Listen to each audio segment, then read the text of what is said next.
அறிவிலே சிறந்த மேதை, அரசியல் அறிந்த ஞானி, நெறியிலே சிறந்த செல்வ நாயகன் நேர்மையாளன், பொறுமையே உருவமான புண்ணியமூர்த்தியாலே சிறுமைகள் நீங்கி தமிழினம் நிமிர்ந்து வாழும்.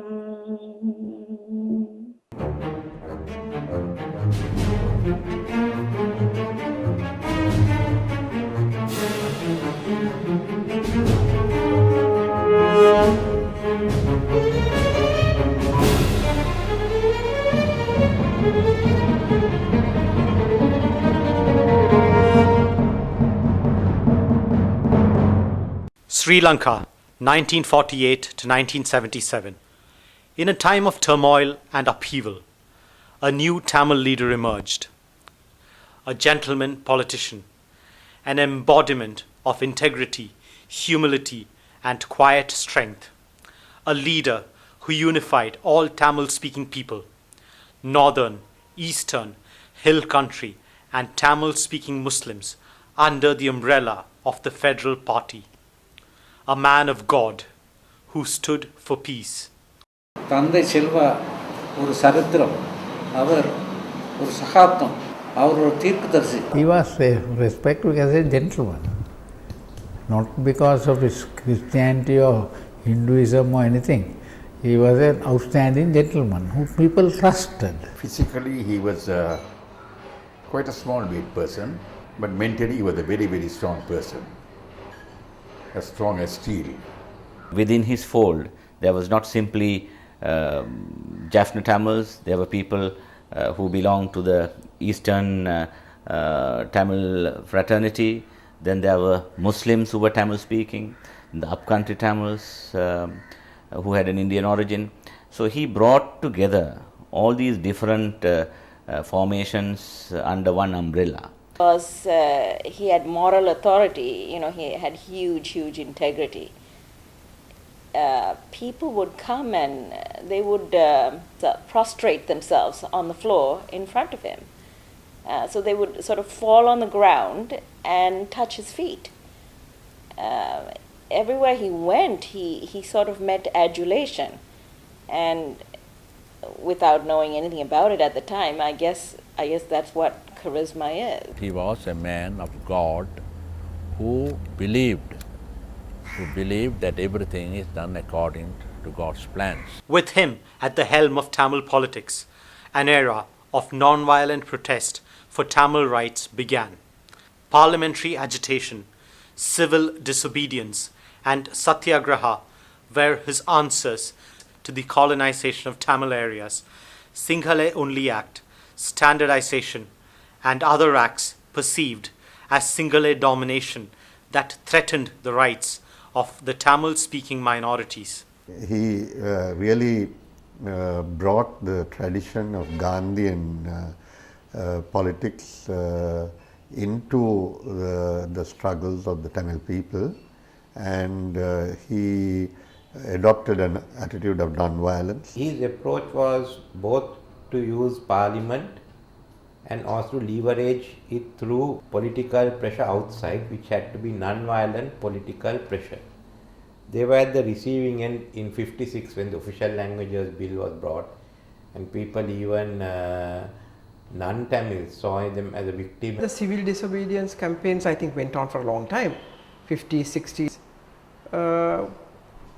Well, I believe that it was one of the best ways of getting the Tamil people's rights, rather than using violence, but it didn't work much, because each government tried to do something about it, and at that time the Federal Party was without any doubt the chief interlocutor on the Tamil people's side, a democratic interlocutor, and they would come to some agreement, and then the other party in opposition, as we know, we have a bi-party system, other party would oppose it just for very narrow political gains, and then that would used to be shelved, and it went on like that.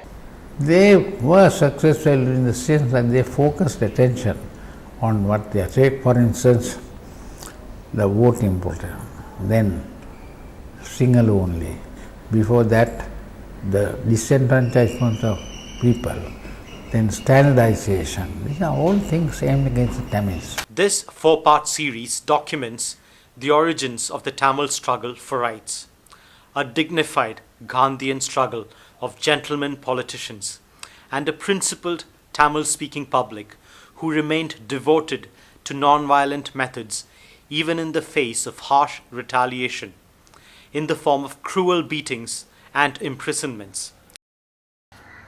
The first and the important Satyagraha campaign that was carried on by Mr. S.J.V. Chelvanayakam and his party was the Satyagraha campaign at Golfers Green.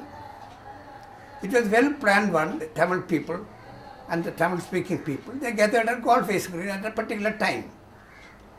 We only went and sat there. None of us had any weapon. And S.J.V. Chelvanayakam sought to. He spoke to everyone. And about half an hour later, we found a big crowd coming towards us. We never suspected any violence there. But we came there and they came there and started assaulting most of the people who were seated there. And from long distance, they started throwing stone. With whatever the stick that they brought, they started hitting us. They dragged Vanyasingham, great man. He was a bulky man. We put him down and started trampling him. One by one, they started trampling him. I felt as if my own father is being trampled like that in front of my eyes. They didn't leave with him. They started assaulting Dr. Naganathan.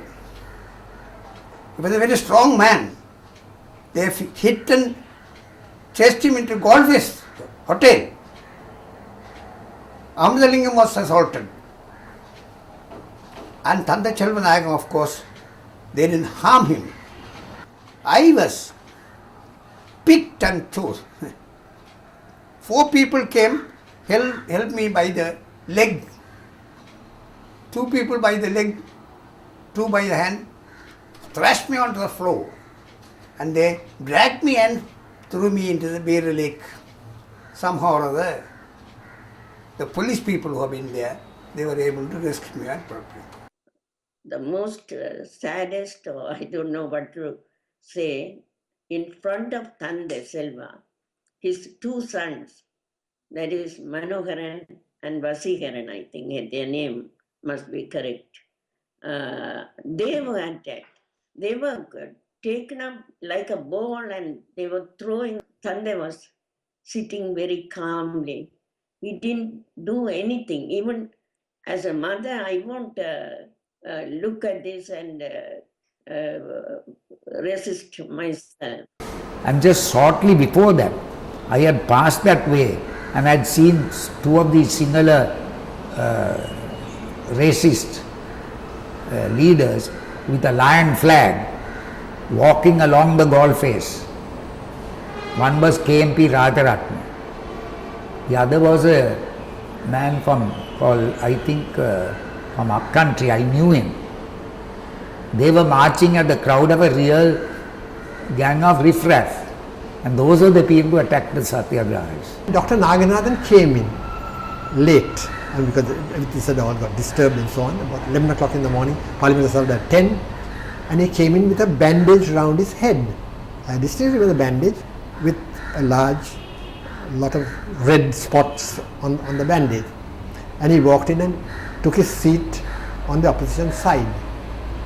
And at that point, I saw a little flash of ill temper on the part of the Prime Minister, Mr. Bandanayake, who in a way taunted Mr. Naganathan, Dr. Naganathan, said, "Now there he comes with his wounds of war." And I felt a little bad at that. I mean, that's really rather tough to say, where this man had been just beaten and he yet was coming into Parliament, and Mr. Bandanayake was saying a little bit of a taunt, not usually the gentlemanly way that Mr. Bandananaike acts, but he acted that way. Under his leadership, in 1961,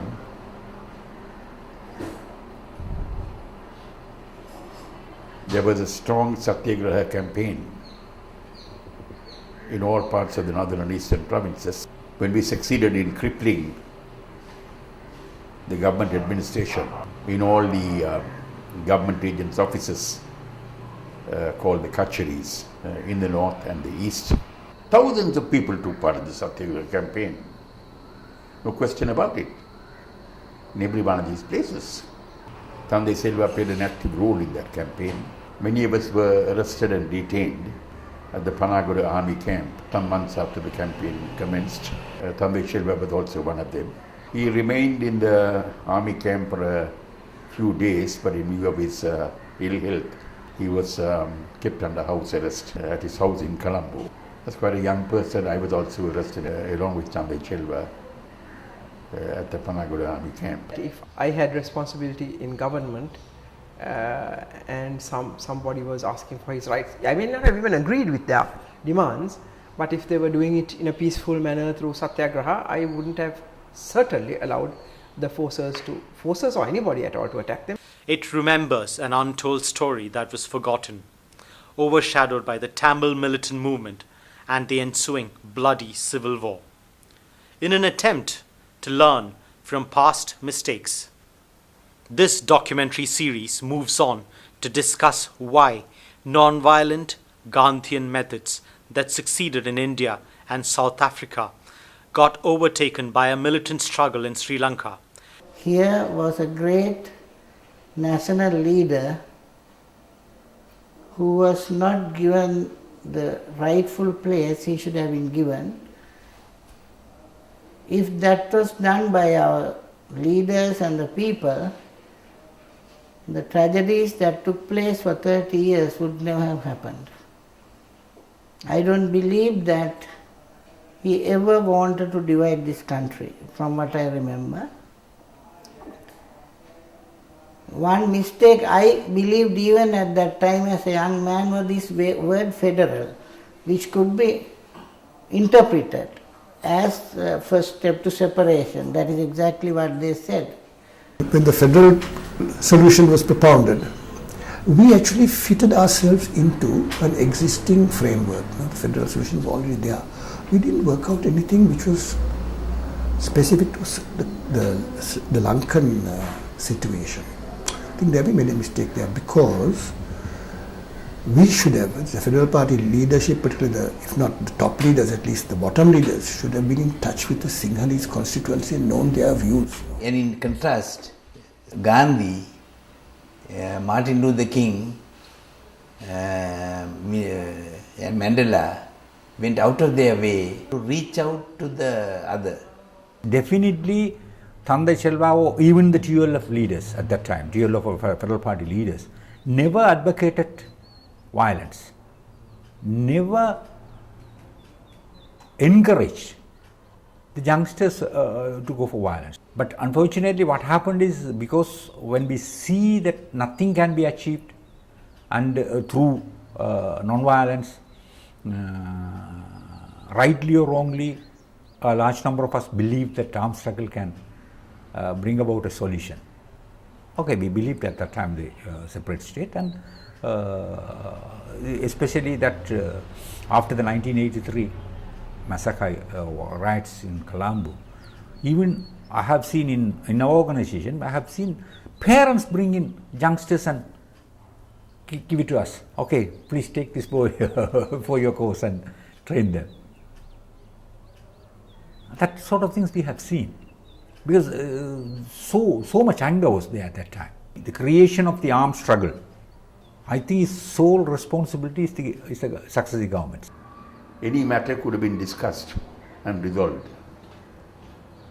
without allowing it to achieve difficult proportions. That is what he sought to achieve under the Bandaranaike-Chelvanayakam Pact, which we all hailed as being a solution to the conflict that we were all getting very concerned about.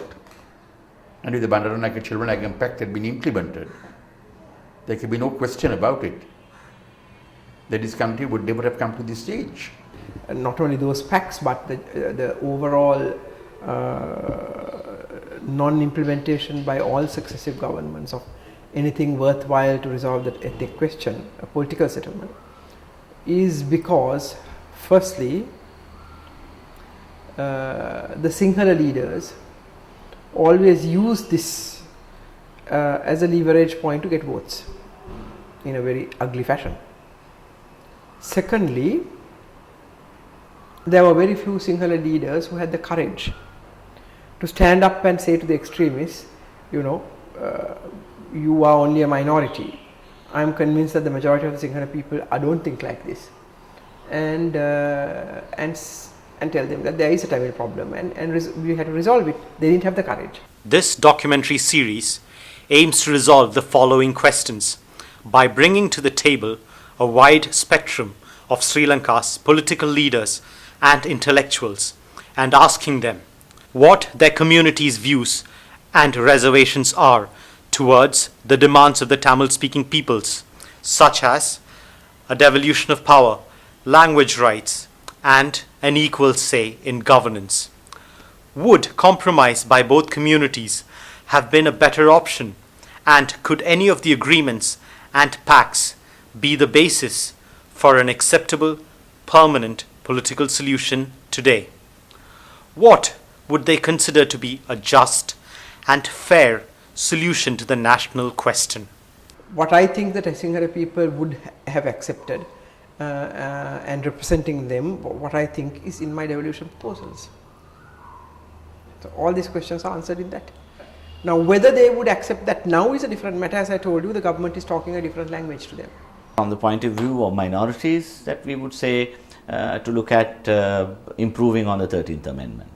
It's best for us to stick to what is there and improve on it rather than looking at something altogether new. Because it's part of the constitution. It is not a favor for the being done to the Tamils. It's part of the constitution of Sri Lanka.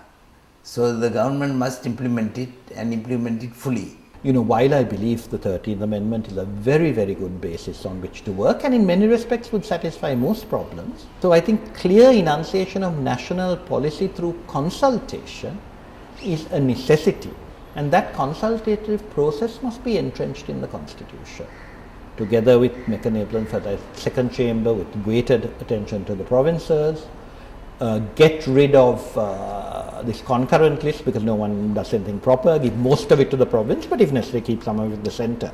And if there is concurrence, there must be provision for mandatory consultation, not as happens now where the centre can decide and ignore the province. So those areas, I think fine-tuning the 13th Amendment is a very simple job, and if half a dozen people of goodwill sat around the table, they could finish it in 3 days. Well, language rights, now Tamil is also an official language of this country. In the implementation, I agree that we haven't gone as far as we should have, and that must happen. Devolution, now the demand for devolution was always there from the north, never from the south. And then where the demand was strongest and where it was most justified, in the north, we didn't have a provincial council except briefly the Vartaraja Perumal exercise. We've got these wretched white telephones of provincial councils all over the place, breeding another political class of people, costing the economy dearly. I don't think that devolution is doing this country any good anywhere. But nevertheless, the kind of autonomy that has been sought by the Tamils of the north and the east, I don't think it is unfair. Bandaranaike Chelvanayakam Pact and the Dudley-Senaka Pact is also into the have already come into the new constitutional frameworks of devolution, and even the land.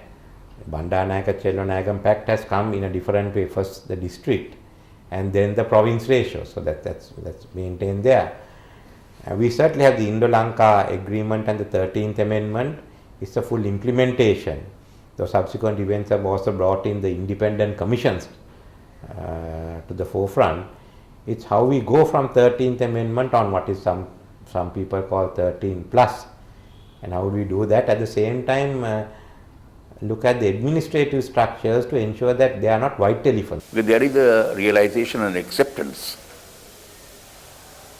that the 13th Amendment to the Constitution is not a final solution to the Tamil question. And that needs to be improved upon. And we need to achieve more to be able to evolve a final resolution to this question. We support the fact that they should have equal rights, equal privileges, they should have a share of political power, and they should be able, where they are concentrated like in the north as a predominantly Tamil community, their representatives should be empowered to meet the needs of the Tamil people. It leaves us with the inevitable what if. What if the Tamils revert back to the Thandai Selva approach of non-violence? What if the Sinhalese majority come to accept the need for devolution of powers to the minorities within a united Sri Lanka? A permanent solution and a lasting peace which heals the wounds of war may finally be achieved. Only way is now non-violent. I think the violence has destroyed not only the Tamil community, the country as well. I don't think nobody can afford to go back to the violent struggle, no. And I don't seriously believe any Tamil would support that, who lives here. The Tamils live in the northeast. I have spoken to a lot of Tamils who supported us and supported LTT or whichever organization earlier. They said no, no more violence. S.J.V. Chelvanayakam believed 100% in negotiations, in talks. And that is the point we have to come. We have to come to the table in order to solve your problem as Tamils, our problem, if any, as Muslims. Even if I am to live one day,